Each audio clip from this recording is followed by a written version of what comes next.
성탄의 크신 은혜가 우리 모든 성도님들에게 임하시기를 주님의 이름으로 축원드립니다. 제가 신학대학원을 다닐 때 음,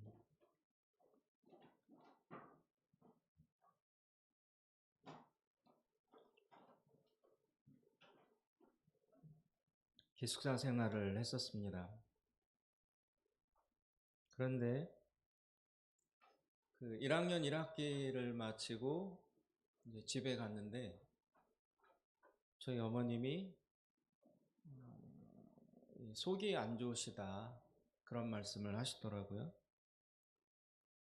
그래서 그 어머님을 모시고 가까운 병원에 가서 엑스레이를 찍었는데 그 엑스레이 상으로 이제 위에서 까만 점 두 개가 이렇게 나타났어요. 그런데 그 의사는 뭐 별것 아니다 그렇게 이야기를 했는데 저희들이 그냥 안심할 수 없어서 이제 서울의 큰 대학병원에 가서 검사를 해보았습니다. 그랬더니 검사 결과 이제 위암이라는 진단을 받게 되셨어요. 그런데 이미 진행이 많이 된 상태라 그 병원 측에서는 수술을 권하기는 하되 낙관할 수는 없다. 그래서 보호자 측에서 수술을 할 것인지 아니면 수술을 하지 않을 것인지를 결정해서 통보를 해달라. 그렇게 이야기를 해왔습니다. 그런데 그때 당시 저희 어머님이 위암에 걸리셨는데 이미 저희 아버님께서는 뇌졸중으로 집에 누워 계셨었어요. 그래서 아버님이 먼저 쓰러지시고 이제 반신불수로 누워 계셨는데 그 아버님을 간호하시던 어머님이 또 위험이 걸리신 거예요. 저는 이제 학교 다니느라 한 학기 동안 떨어져 있었고,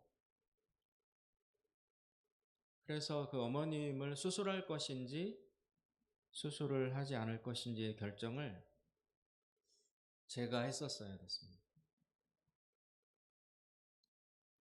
그런데 그런 큰 암이라는 질병, 그런 일을 저희 가정에서 처음 겪어본 일이라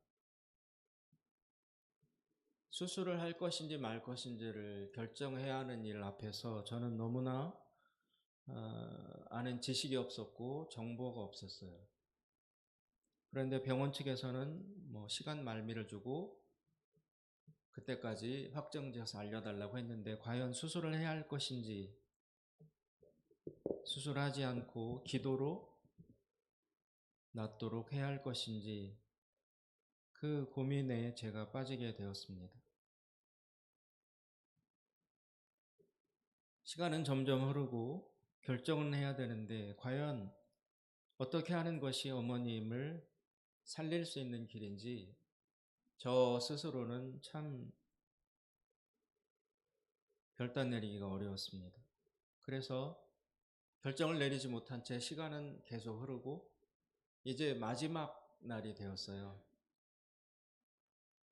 내일 월요일 아침이면 회진호는 의사에게 수술 여부를 확정지어서 이제 알려주어야 되는데 오늘 일요일 저녁, 주일 저녁이 되어가고 있었습니다. 근데 그때 저는 아무에게도 상의할 사람이 없었고 이 문제를 놓고 물어볼 곳이 없었습니다. 오직 아들인 제가 어머니의 생사 여부를 결정지을 수도 있는 마지막 결정을 해야 하는 엄청나게 막중한 선택 앞에 직면하게 되었었습니다. 아침부터 고민을 하고 생각하고 기도해 보았지만 어떻게 해야 할지 몰랐습니다. 그때 저의 마음은 차라리 제가 하늘나라로 가고 어머니를 살리고 싶은 그런 마음이라 하나님에게 그런 기도도 했었습니다. 아침부터 밥도 먹지 않은 채 고민과 생각을 했지만 저녁이 되고 밤이 되어도 결정을 내릴 수가 없었어요. 지금까지 제가 살아오면서 몇 번 되지 않는, 손가락으로 꼽을 수 있는 절대 고독의 시간이라고 할까? 그 어느 누구에게도 말할 수 없고 나눌 수 없는 저 혼자만이 가장 사랑하는 사람의 생명을 결정지어야 한다는 그 큰 부담 앞에서 정말 완벽에 가까운 고독을 느껴보았었습니다. 그 고독이 너무, 그 외로움이 너무 사무치고 지나치고 넘쳐서 감당을 할 수가 없었어요. 그래서 아무나 붙들고 어떻게 해야 되느냐 막 물어보고 싶었어요. 근데 그럴 수는 없어서 너무 막막하던 차에 제가 그 신학교에 가서 이제 알게 된 우리 신학교 동기가 한 명 있었어요. 그 친구가 서울에 살았었습니다. 그 친구에게 낮에 전화를 했어요. 그 친구 집에.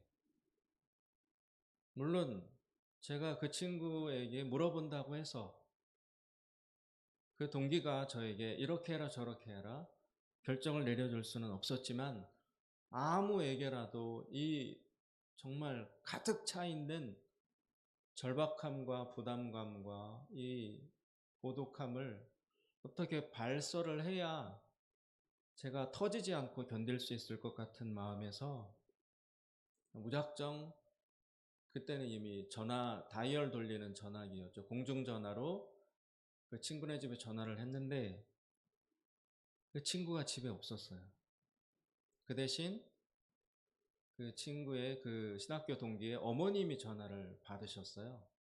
그래서 제가 그 동기 이름을 이야기하면서 같은 신학교 동기인데 뭐 지금 병원에 있는데 너무 막막해서 전화를 했다. 네, 그러고 끊었어요.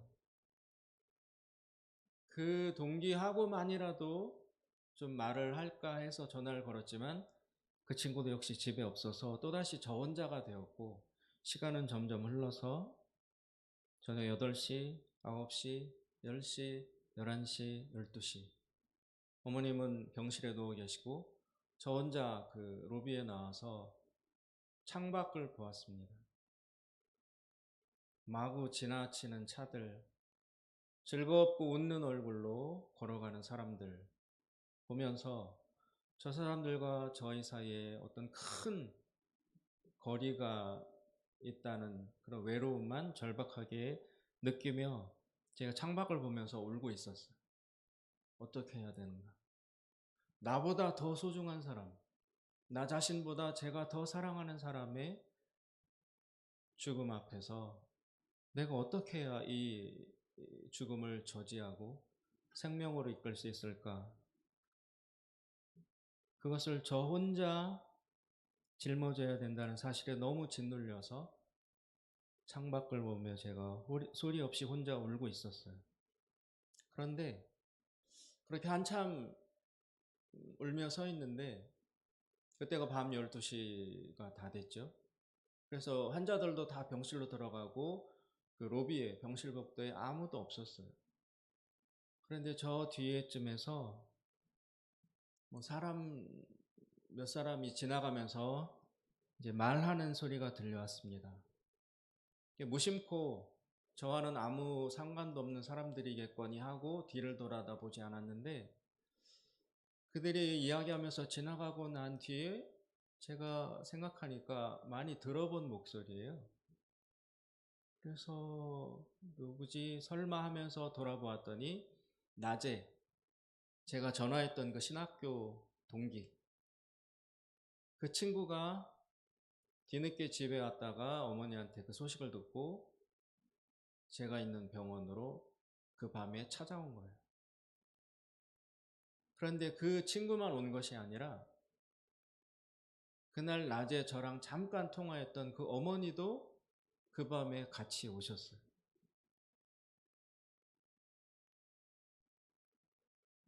벌써 일주일 가까이 저 혼자서 어머니하고 둘이 그 결정 앞에 서 있었는데 내일 아침이면 이야기해 줘야 되는데 그날 밤 12시에 두 사람이 찾아와 준 것입니다. 그래서 그 조그만 휴게실 같은 데 들어가서 이제 앉아서 이야기를 나누게 되었습니다. 그런데 정작 그 저를 만나러 온 그 신학교 동기 친구는 낮에 뭐 아르바이트 같은 것을 해서 그런지 피곤해서 저쪽 긴 의자에 누워서 잠이 들었고 그 어머님이 저와 마주 앉아서 그때 밤 12시부터 그 다음날 새벽 아침 6시까지 밤을 저와 꼬박 같이 새우면서 거기 앉아서 저의 이야기를 다 들어주시고 저랑 같이 이야기 나누시고 그 밤을 함께 해주셨어요. 그 어머님도 직장 생활을 하시기 때문에 출근하셔야 되고 많이 피곤하셨을 텐데도 불구하고 아무 소리 안 하시고 그 밤을 온전히 저와 둘이 앉아서 저의 이야기를 다 들어주시고 함께 해주셨어요. 근데 그 어머님이 특별하게 저에게 뭐 수술을 해라, 하지 마라 이렇게 명시적으로 이야기해 주신 건 하나도 없어요. 그냥 저희 이야기를 들어주시고 저와 같이 하룻밤을 함께 해 주셨다는 것밖에 없었는데 그렇게 밤을 새우고 아침이 되었을 때 저의 마음은 아주 편안해졌고 그리고 수술을 하지 말아야 되겠다 라는 쪽으로 제 마음이 결정이 내려졌어요. 그래서 그 아침이 되어서 친구하고 어머님은 택시를 타고 가시고 이제 저 혼자 어머님 병실에 올라갔다가 의사를 만나서 수술하지 않겠다는 통보를 편한 마음으로 이제 하게 되었습니다. 그때 그 일로 인해서 저는 함께 해준다는 것, 누군가 같이 있어 준다는 것이 얼마나 큰 위로가 되는지 깊이 알게 되었었습니다. 그 어머님이 특별히 저에게 해주신 것은 없어요. 그런데 낮에 잠깐 들었던 저에게서 흘러나왔던 그 한마디를 놓치지 않으시고 저와 한번 만나보신 적도 없는 분이 그 밤늦게 서울의 끝에서 끝까지 찾아오셔서 하룻밤을 저와 같이 세워주시고 저의 이야기를 다 들어주시고 같이 옆에 계셨다가 가신 것, 그것밖에 없었지만 저는 그로부터 정말 말할 수 없는 큰 사랑과 또 은혜를 받았다고 느끼게 되었었습니다. 신약성경 로마서 12장 15절에 보면 이런 말씀이 나옵니다. 즐거워하는 자들과 함께 즐거워하고 우는 자들과 함께 울라. 이것은 사도 바울의 사역 원칙이었습니다. 그리고 사도 바울의 삶의 지표였습니다. 바울은 이런 자세로 살고 만나고 사역을 했습니다. 바울은 이것을 어디서 배웠을까요? 바울은 누구에게서 전수받았을까요? 잘 아시는 것처럼 바울은 어릴 때 예수님 믿는 것을 극렬 반대했던 사람입니다. 가장 선두에 서서 핍박하고 저항하고 반대하고 비난했던 사람이었습니다. 그랬던 그가 그리고 과격하기 때문에 다른 사람들 특별히 그 성인이 되고 난 이후에 예수 믿는 자들을 잡아 죽이기 위해서 어떤 허가증을 대제사장에서 받아가지고 그 이스라엘 주변의 지중해 지역을 바람을 막 맞으며 휘날리며 기세 등등해서 살기 등등하여 여기저기 찾아다니며 숨어있던 초대교회 예수 믿는 자들을 발각해서 끌고 가고 그리고 죽음에 처해지도록 핍박했던 사람이었습니다. 그래서 사도 바울에게 우는 자들과 함께 울고 즐거워하는 자들과 함께 즐거워해 줄 수 있는 이런 마음의 갸륵함, 자비심, 긍휼심 이런 것은 애초에 없던 사람이었습니다. 근데 그랬던 사람이 자기 자신의 삶에 대해서 이런 고백을 하는 것을 볼 수 있습니다. 신약성경 빌립보서 2장 5절에 보면 바울이 빌립보 성도들에게 이렇게 권면합니다. 너희 안에 이 마음을 품으라. 곧 그리스도 예수의 마음이니 그는 근본 하나님의 본체시나 하나님과 동등됨을 취할 것으로 여기지 아니하시고 오히려 자기를 비워 종의 형체를 가지고 사람들과 같이 되셨고 사람의 모양으로 나타나사 자기를 낮추시고 죽기까지 복종하셨으니 곧 십자가에 죽으심이라. 사도 바울은 자기가 핍박했던 예수 그리스도를 통해서 그 낮아짐의 정신, 누군가 옆에 함께 있어주는 그것의 마음을 배웠다고 할 수 있습니다. 오늘 우리가 읽은 본문 히브리서 2장 17절에 보면 이런 말씀이 나옵니다. 그가 범사의 형제들과 같이 되심이 마땅하도다.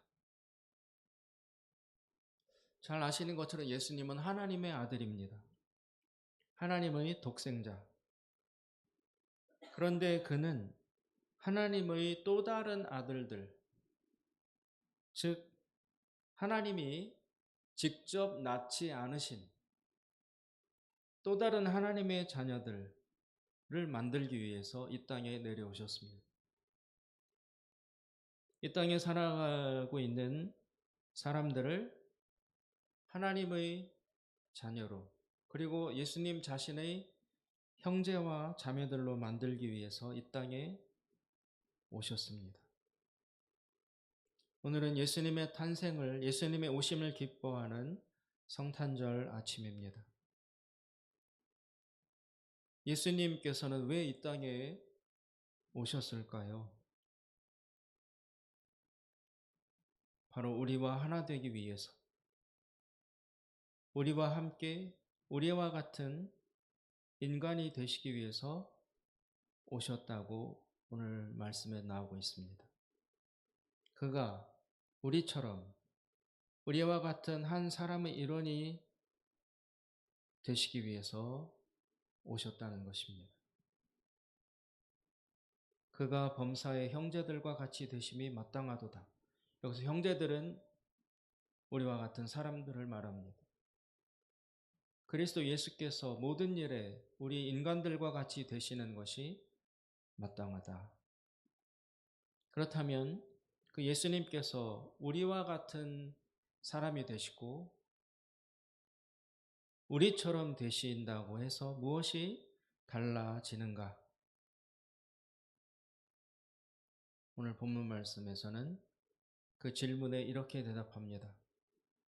그는 우리를 도우실 수 있다. 우리와 같이 되셨기 때문에 그분은 우리를 도우실 수 있다. 특별히 시험을 받고 있는 자들을 도우실 수 있다고 말하고 있습니다. 18절에 보시면 그런 말이 나옵니다.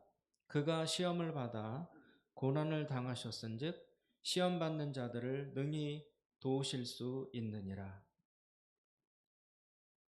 사실 우리들은 누구입니까? 우리 인간들이란 어떤 존재들입니까? 우리는 사실 누구나 크고 작은 시험을 당하고 있다고 할 수 있습니다. 큰 병을 앓고 있거나 물질의 곤궁함으로 고민하고 있거나 가족 때문에 사랑하는 사람 때문에 마음 아파하거나 좌절과 슬픔과 두려움과 미움과 그리고 사랑과 그리움과 또 희망에 이리저리 물결처럼 시달리고 있는 것이 우리 인간들의 정체성이 아니겠습니까? 남에게 드러낼 수 있는 아픔도 있지만 아무에게도 알릴 수 없는 고독 속에 잠겨 스스로 자신만 알고 있는 그런 슬픔과 아픔이 분명히 우리 내면 안에는 있습니다. 그것을 아는 하나님께서는 오늘 히브리서 말씀을 통해서 모든 우리 인간들의 본성을 한마디로 규정하고 있습니다. 다시 18절을 보시면 그가 시험을 받아 고난을 당하셨은즉 시험 받는 자들을 능히 도우실 수 있느니라. 여기에 뒷부분에 시험 받는 자들, 이 시험 받는 자들은 특정한 어떤 누구, 어느 곳에 살거나 어떤 특성을 가지고 있거나 한 그런 특정한 어느 누구누구만을 뜻하는 것이 아니라 사실 이 땅에 살고 있는 모든 사람들, 모든 인간들을 다 시험받는 자들이라고 표현하고 있는 것입니다. 인간은 이 땅에 살면서 시험을 받습니다.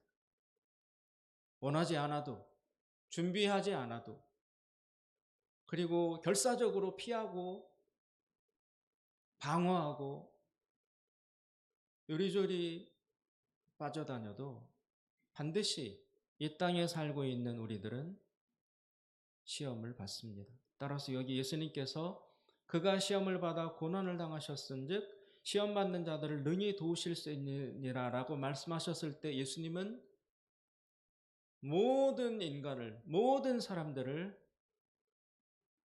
빠짐없이 다 도와주실 수 있다라고 규정하고 있는 것과 같습니다.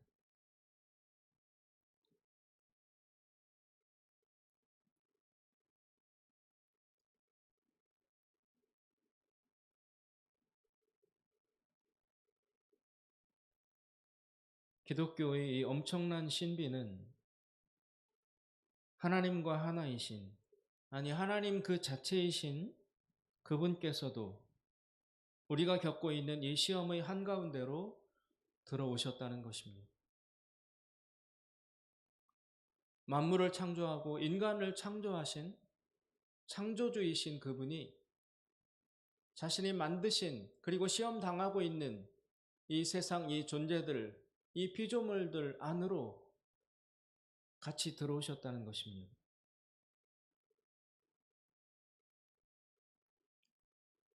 그것이 어디에 나타납니까? 18절 첫 부분에 그가 시험을 받아. 예수님도 시험을 받으셨다. 심지어 시험만 받는 것에서 멈추지 아니하시고 시험으로 말미암는 고난도 당하셨다고 나옵니다. 하나님이시면서 창조주이신 그분이 시험 당할 이유가 없는 분이 고난 당할 죄가 없는 분이 우리처럼 우리 같은 사람 가운데 오시고 우리와 같은 사람 그 자체가 되셔서 우리가 겪는 시험을 그분도 고스란히 당하시고 우리가 눈물을 흘리는 아파하는 고난도 그분이 다 같이 겪으셨다는 것입니다. 시각장애인 목사님이신 안유한 목사님이란 분의 이야기를 이청준이라는 우리나라 작가분이 낮은 대로 임하소서라는 소설로 쓰신 적이 있습니다. 그 안에 보면 이런 이야기가 나옵니다. 목사의 아들로 태어난 이 주인공 요한은 대를 이어서 목사가 되기를 바라는 아버지의 말씀이 듣기 싫어서 자기 멋대로 살아갑니다. 그러다가 37세, 37살 되던 때에 눈이 안 보이기 시작해요. 그리고 결국 양쪽 눈 다 실명에 이르게 됩니다. 우수한 방황과 저항과 절규의 과정을 겪은 후에 그는 결국 집을 나오게 됩니다. 절망감에 시도한 자살마저 실패로 돌아가자 이제 모든 이들에게 거추장스러워진 자신을 감추고 싶어서 집을 나와서 유랑을 하게 됩니다. 그렇게 차가운 거리에서 이리 치이고 저리 치이다가 결국 최종적으로 도달하게 된 곳은 바로 서울역이었습니다. 노숙자들이 모여있는 그 서울역에서 세상에서 가장 낮은 곳인 그곳에서 주인공은 뜻밖의 온정을 경험하게 됩니다. 그에게 따뜻한 사랑과 환대를 베풀어 준 사람들은 바로 넝마주이와 껌파리 소년들이었습니다. 다른 도로와 거리에서는 이 앞을 못 보는 이 안요한 형제를 사람들은 다 욕하고 침뱉고 밀치고 다 그랬었는데, 그래서 여기로 밀리고 저기로 밀리고 넘어지고 떠돌았는데 마지막 떠돌다 그 가장 밑부분에 알갱이들이 모이는 것처럼 결국 도달되게 된 곳은 바로 서울역 노숙자들이 모여있는 거기였다는 것입니다. 근데 거기에서 처음으로 자신을 거절하거나 거부하거나 욕하거나 비난하지 않고 맞이해주고, 그리고 먹을 것을 나누어 주며 옷을 입혀주고 따뜻하게 환대해주는 사람들을 만났던 것입니다. 그들의 배려와 온정 속에서 깊은 위로를 경험하게 된 이 주인공 요한은 거기서 드디어 잃어버렸던 신앙을 다시 되찾고 목회자의 길로 나아가게 됩니다.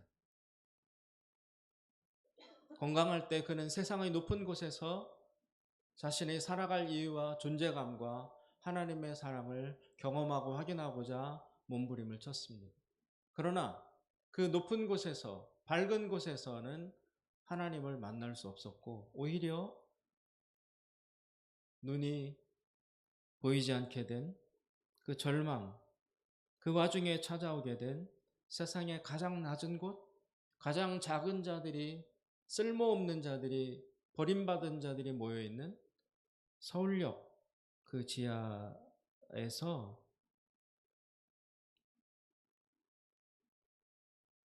하나님을 만났고 사랑을 만나게 되는 것입니다. 우리가 믿는 이 기독교 신앙은 낮은 곳으로 지향하는 신앙입니다.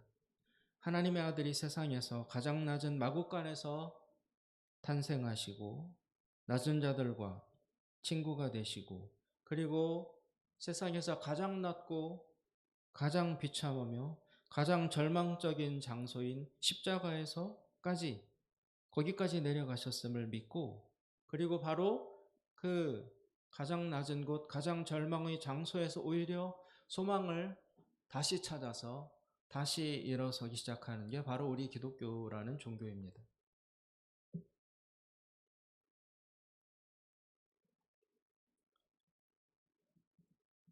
그런데 한편으로 생각을 하면 우리가 너무 고통스럽고 너무 절망적이고 정말 너무 아프고 슬플 때 우리는 이런 생각하는 것을 숨길 수 없습니다. 예수님은 정말 나를 아시는가? 예수님은 정말 지금 내 사정을 철두철미 정말 나와 똑같이 알고 느끼고 계시는가? 내가 얼마나 아픈데, 내가 얼마나 힘든데, 내가 지금 얼마나 슬프고 고통스러운데 나와 같은 일을 겪어보시지도 않은 예수님께서 나의 처지를, 나의 심정을 어떻게 아실 수 있을까? 예전에 제가 많이 아팠던 적이 있습니다. 허리도 그렇고 너무 많이 아파서 책상에 앉아서 뭘 할 수가 없을 때였어요. 그래서 누워서 옆 벽에다가 그 노트를 이렇게 대고 손으로 받치고 누워서 일기를 쓴 적이 있어요. 그때 제가 뭐라고 썼냐면, 하나님, 제 이름이라도 아세요? 내가 이제 이렇게 아프고 울고 있고 슬픈데 하나님은 저 하늘에 계시면서 과연 이렇게 작은 저의 이름이라도 알고 계신가요? 하나님 믿어지지 않아요. 하나님 느껴지지 않아요. 하나님은 계신다고 하는데 너무 멀리 계신 것 아닙니까? 그런 일기를 쓴 적이 있습니다. 하나님을 알고 싶고 만나고 싶고 하나님의 사랑을 경험하고 싶은 마음은 간절했지만, 그러나 좀채로 느껴지지 않는 하나님의 사랑, 그것 때문에 많이 고통스러웠습니다. 그런데 이런 저의 마음을 바꿔놓는 한 가지 사건이 있었습니다. 여러분 잘 아시는 것처럼 가톨릭의 그 수녀였던 마더 테레사, 그분을 아실 것입니다. 이분은 그 사랑의 선교 수사회라는 단체를 설립하셨고, 인도 캘커타의 빈민가에서 가장 가난한 사람들과 병자와 죽어가는 사람들과 구걸하는 사람들, 그리고 거리의 아이들을 섬김으로써 세계적으로 이름이 알려지게 되었습니다. 노벨 평화상까지 받았어요.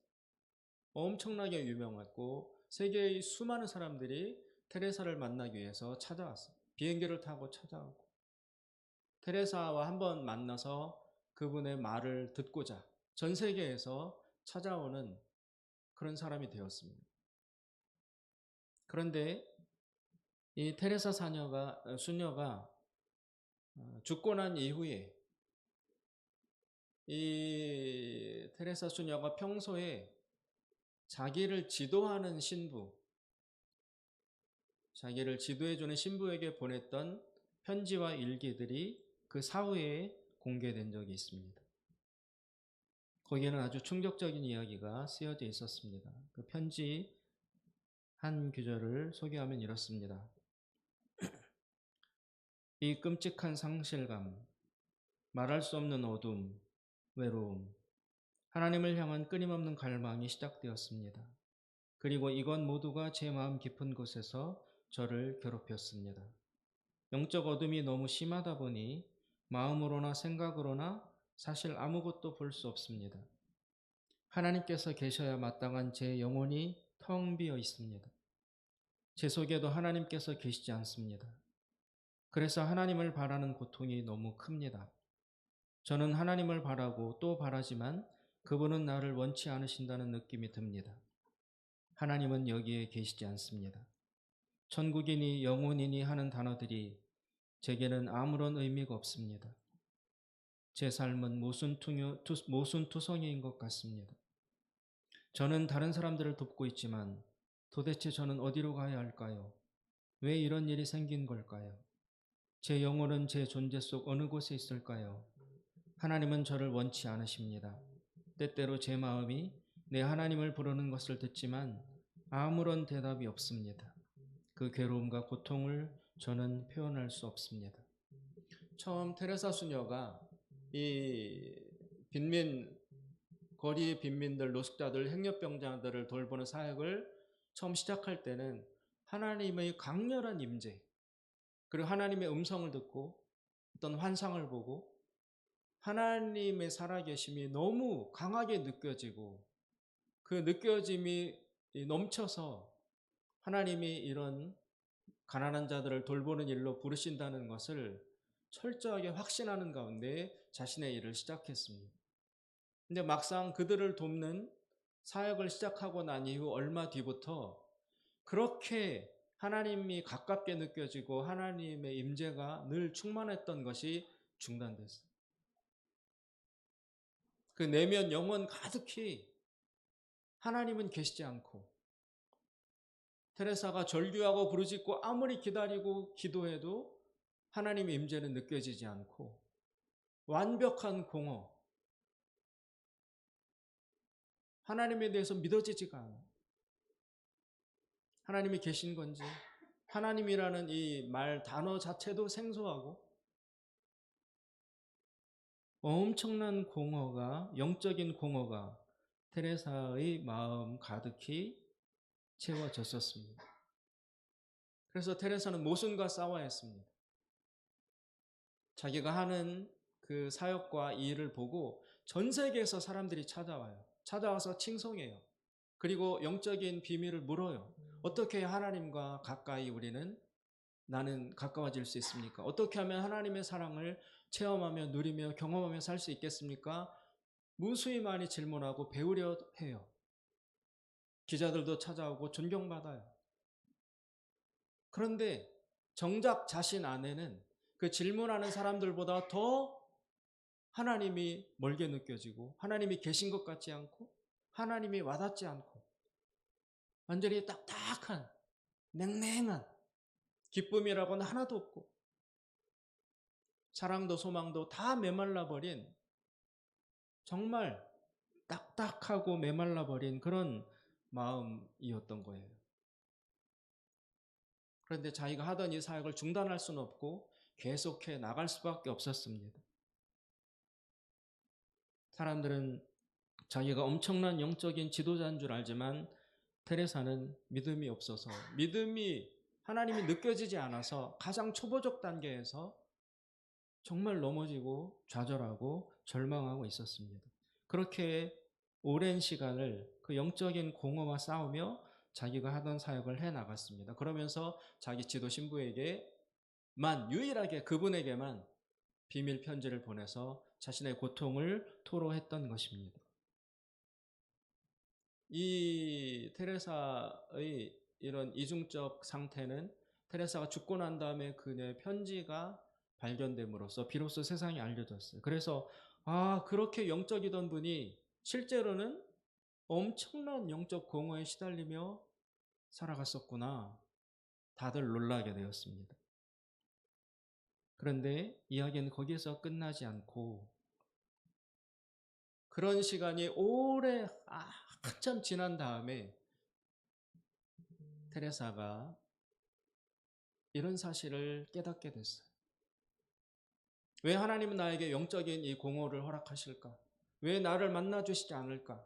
왜 나에게 한번 따뜻한 말씀을 해주시지 않을까? 그런 의문에 시달리던 어느 날 이런 생각이 떠올랐어요. 자기가 매일같이 거리에 나가서 죽어가는 그 행렬병자들을 끌어안고 먹지 못해서 길에서 쓰러져 있는 사람들, 그들을 병원으로 데리고 오고 고아가 된 아이들을 거두고 이렇게 슬프고 아프고 버림받고 고통받고 정말 시험받고 있는 사람들, 각양각색의 인생의 시험을 받으며 고통당하고 있는 자들을 매일 테레사가 만나는데 불현듯 처음으로 이런 생각이 들었습니다. 바로 저 사람들이 매일같이 자신의 내면 속에서 자신의 영혼 속에서 느끼고 있는 그 마음, 감정이 바로 내가 하나님이 느껴지지 않아서 이토록 고통스러워하는 그 감정과 동일하지 않을까? 하나님이 안 계신 것 같아서 절망스럽고 괴로워하는 그렇게 지내는 이 나의 마음이 바로 저 사람들의 마음이 아닐까? 길에 누워있고 버림받고 죽어가고 쓰러져가고 있는 저 사람들은 날마다 속으로 하나님이 안 계신 것 같은, 하나님이 나를 버린 것 같은 그런 절망감에 매일같이 그것을 느끼며 저들이 살아가고 있지 않은가. 내가 이들을 사랑한다고 시작했지만 그러나 그것은 어디까지든지 위에서 아래로 있는 자가 없는 자에게 베푸는 그런 식의 사랑이었었는데 하나님의 임재를 나에게서 거두어 가시고 난 이후 내가 겪었던, 내가 느꼈던 그 절망감, 그 고독감, 그 버림받은 느낌, 이것이 바로 저 사람들이 매일같이 자신의 영혼 속에서 느끼며 그것과 싸우며 살아가고 있구나. 그것을 알게 됐어요. 그리고 비로소 자신도 저들과 같이 되었다. 저들 중에 한 사람이 되었다. 저 시험 받는 자들과 같이 나도 같은 시험을 받게 되었구나. 하나님은 이 일을 위해서 그들과 하나가 되라고, 사랑하되 진실하게 사랑할 수 있도록 그들과 같아지라고 나에게 그런 마음을 주셨구나라고 테레사가 알게 되었습니다.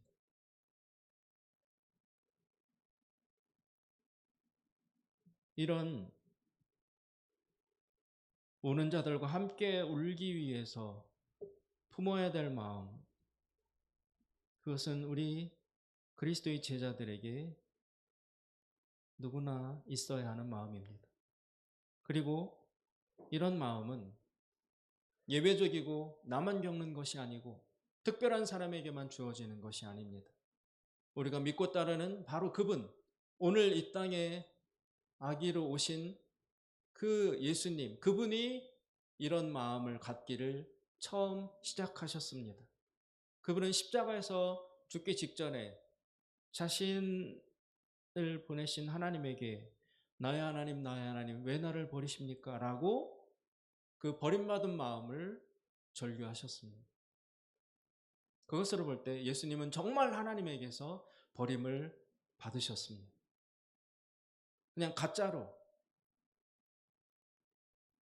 한번 일회성으로, 가상현실로 한번 체험하기 위해서 그런 것이 아니라 정말 성부 하나님으로부터 성자 예수님은 완전하게 버림을 받으신 적이 있었습니다. 그래서 그분은 버림받는 자의 마음, 시험받는 자의 마음을 아십니다.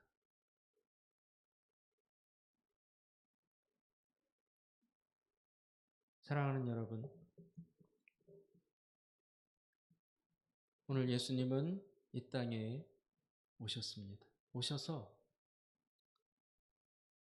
우리와 같이 되셨습니다. 오늘 우리가 읽은 말씀, 그러므로 그가 범사에 형제들과 같이 되심이 마땅하도다. 이는 하나님의 일에 자비하고 신실한 대제사장이 되어 백성의 죄를 속량하려 하심이라. 그가 시험을 받아 고난을 당하셨은즉 시험 받는 자들을 능히 도우실 수 있느니라. 그분이 시험을 받으셨습니다. 그래서 우리가 당하는 시험을 아십니다. 그리고 그 시험을 받고 고난을 당하셨기 때문에 오늘 시험 받는 우리들을 능히 도우실 수 있다고 말씀해 주고 계십니다. 하나님의 사랑은 내가 원하는 대로, 내가 바라는 형태로, 내가 필요한 때에 사실 주어지지 않습니다. 마치 안 계신 것 같고, 그리고 외면하신 것 같고, 내가 간절히 기도하던 그 일, 내가 절실히 필요로 하던 그때는 하나님의 응답이나 만나주심이나 임재가 거의 드러나지 않습니다. 그러나 없는 믿음이지만 하나님을 바라보며 하루하루 견디고, 그리고 우는 자들과 같이 울고자 하는 그 마음으로 살아가다 보면 시간이 흐르고 난 뒤에 하나님은 어느새 우리의 그 생활 속에서 나타나셔서 우리를 도우시고 우리를 빚어가시고 우리와 함께 계시고 계신다는 사실을 알게 될 날이 옵니다. 이 하나님을 바라보시고 시험을 당하시고 우리를 도우시는, 시험 받는 자들을 능히 도우시는 우리 예수님, 이 예수님 바라보며 우리에게 주어진 인생의 길을 걸어가시며 승리하시는 우리 모두가 될 수 있기를 주님의 이름으로 축원드립니다. 기도하겠습니다. 자비로우신 하나님 아버지, 예수님께서도 시험을 받으시고 고난을 당하셨기에 오늘 이 땅에서 시험 받는 우리들을 아시고 도우실 수 있다고 말씀해 주셨습니다. 이 예수님에게 저희들 소망을 겁니다. 이 예수님에게 저희들 희망을 투여합니다. 예수님 오셨으니 우리와 함께하여 주시고 우리를 도와 주시옵소서. 예수님의 이름으로 기도드리옵나이다. 아멘.